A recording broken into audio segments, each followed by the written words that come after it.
శివరాత్రి రోజు తప్పకుండా చేయాల్సింది ఉపవాసం. ఉపవాసం అంటే ఏమిటి?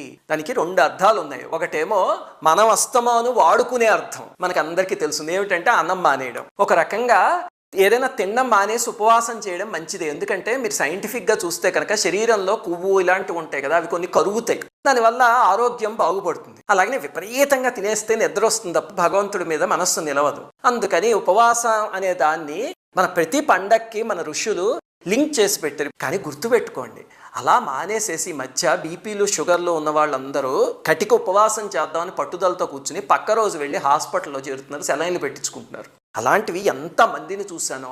అలాంటి ఉపవాసాలు ఎప్పుడూ చేయకండి, అది మంచిది కాదు. ఇంకా రెండవది, అసలైన ఉపవాసం ఏమిటి? ఇది అన్నం మానేయడం ఉపవాసం కాదు. అసలైనది ఏమిటి అంటే ఉపవాసం అంటే దగ్గరగా ఉండడం. అంటే మన మనస్సు పరమేశ్వరుడికి దగ్గరగా రోజంతా ఉండగలిగితే దాన్ని ఉపవాసం అంటారు.